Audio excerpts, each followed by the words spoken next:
दोस्तों, मैं आज आपको सुनने जा रही हूँ नीसा और राज, झील के किनारे की राशेली प्रेम कहानी।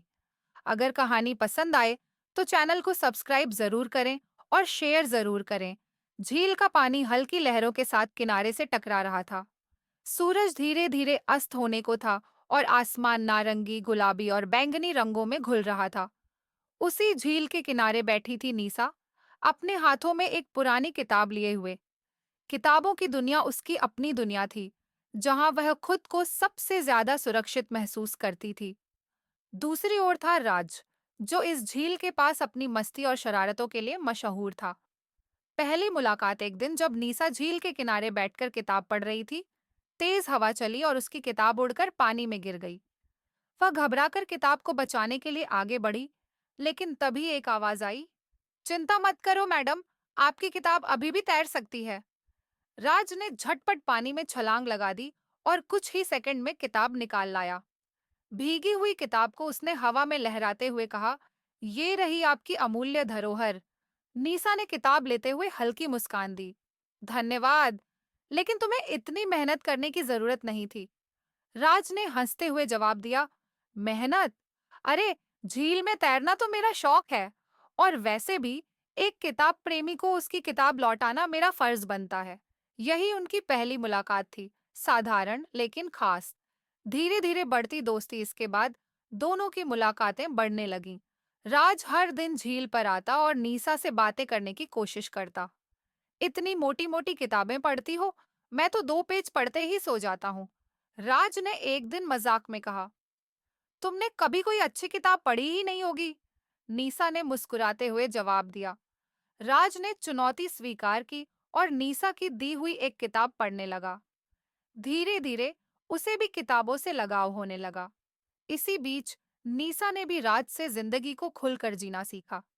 वह अब पहले से ज्यादा हंसने लगी, छोटी छोटी चीजों में खुशियां ढूंढने लगी। राज की दुनिया सिर्फ मस्ती की नहीं थी, वह उसे एक नई दृष्टि दे रहा था और वह इसे महसूस कर रही थी। झील किनारे पहला एहसास एक शाम, दोनों झील के किनारे बैठे थे। सूरज डूब रहा था और माहौल बेहद खूबसूरत था। नीसा, तुमने कभी सोचा है कि कुछ लोग अचानक हमारी जिंदगी में आते हैं और सब कुछ बदल देते हैं? राज ने गहरी सांस लेते हुए कहा। नीसा ने उसकी तरफ देखा।